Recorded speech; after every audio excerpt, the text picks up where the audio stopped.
A, B, C, D. Arrivé à Paris il y a quelques jours, Yassir vient du Soudan. Il fait partie des migrants qui ont réussi à rejoindre la France après un long périple. J'ai pris le bus jusqu'à Nice, puis jusqu'à Cannes. Ensuite, j'ai marché un jour jusqu'à Marseille avant de prendre le train.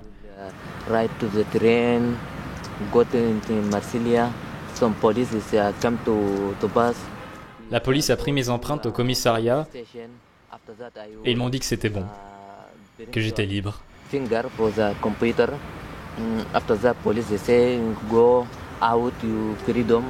Mais avant de traverser l'Hexagone, il est resté bloqué plusieurs semaines à la frontière italienne. Ventimille, ville du nord de l'Italie, sa mer et ses 25 000 habitants.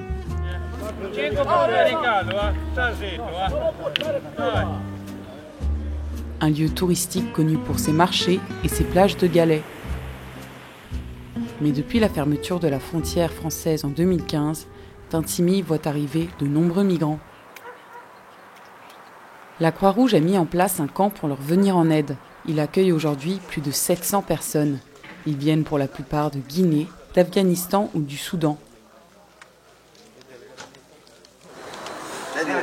C'est le cas de Yassir et Abdelhamid.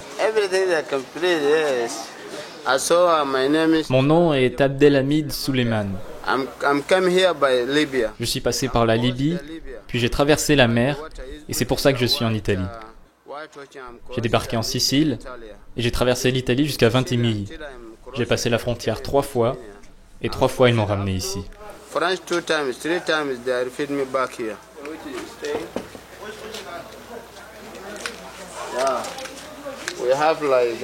On a 5 lits par chambre, et les gens peuvent dormir ici. Mais les conditions du camp ne sont pas toujours idéales. Vous voyez l'eau là? Elle déborde de partout. Il y en a partout.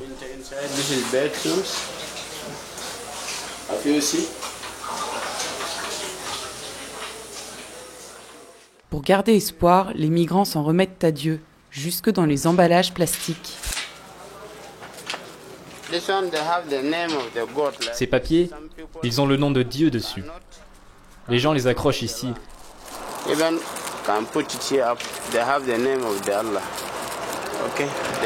Regardez, c'est écrit Allah. Ça, c'est Allah en arabe.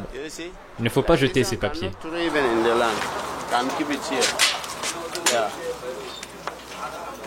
Les bénévoles font au mieux pour prendre soin des migrants.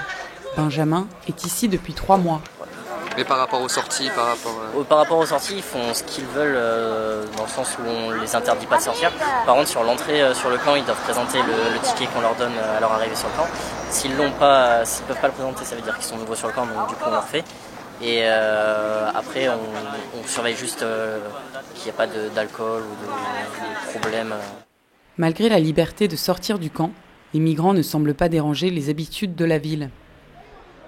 Comme chaque vendredi, c'est jour de marché, et les commerçants ne remarquent même pas la présence de migrants.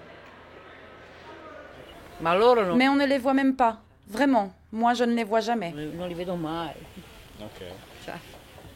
Le problème, on le voit à la télé. Mais ici, on ne se rend pas du tout compte du problème des migrants. Maintenir le calme, c'est l'objectif principal du maire de Ventimille. Enrico Ioculano est maire depuis 2014. Il fait face à la crise des migrants au jour le jour.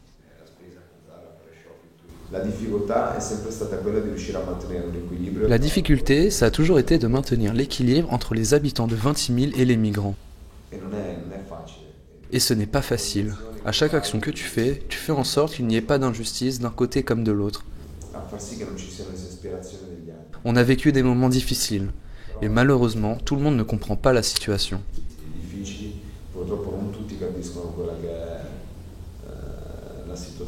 C'était une volonté de votre part d'avoir un camp fermé comme ça?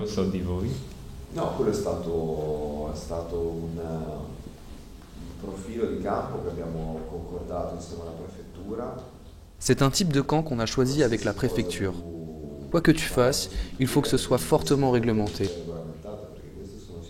C'est une situation où les règles sont essentielles.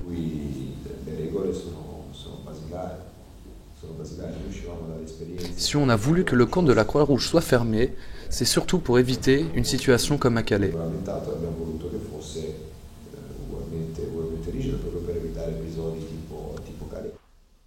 Mais le camp de la Croix-Rouge n'est pas suffisant. De nombreuses associations viennent en aide aux migrants.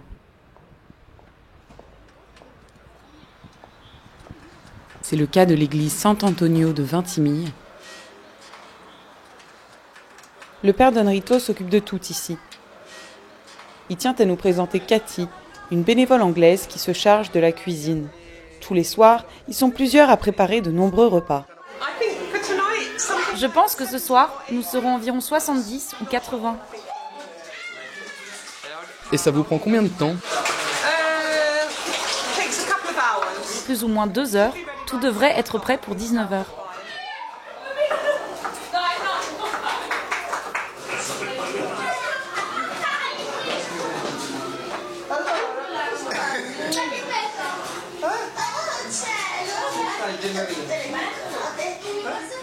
C'est dans cette pièce que les migrants sont logés.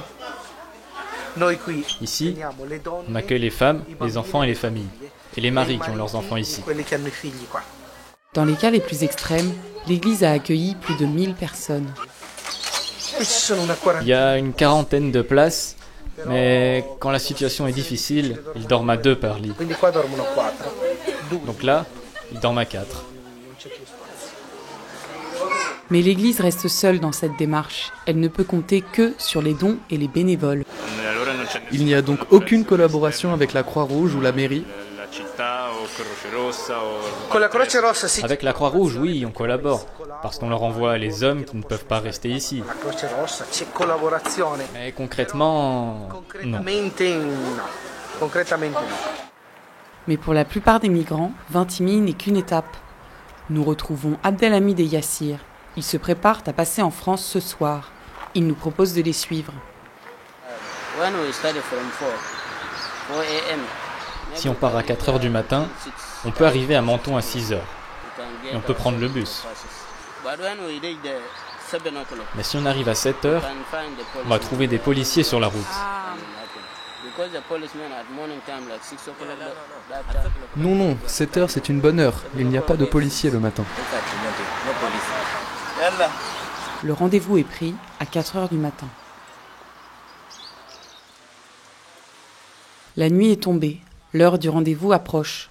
Nous retrouvons Abdelhamid et Yassir sur les hauteurs de la ville.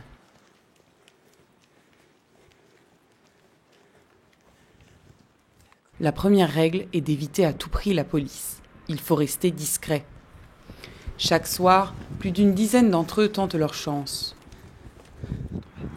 Il fait nuit noire, les chemins sont escarpés. Il ne faut surtout pas être vu.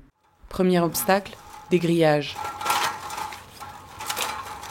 Ils nous empêchent de rejoindre l'autoroute. Il faut trouver un moyen pour passer le plus rapidement possible. C'est une route dangereuse. Les voitures nous frôlent à plus de 100 km/h.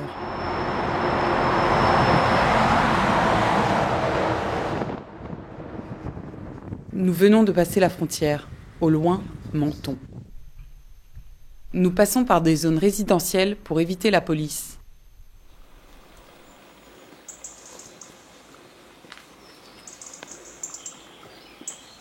Ils décident de se séparer. Si la police arrive, l'un d'eux a une chance de s'en sortir. Nous sommes maintenant dans les rues de Menton. À tout moment, les forces de l'ordre peuvent nous interpeller. Mais Abdelhamid est soulagé.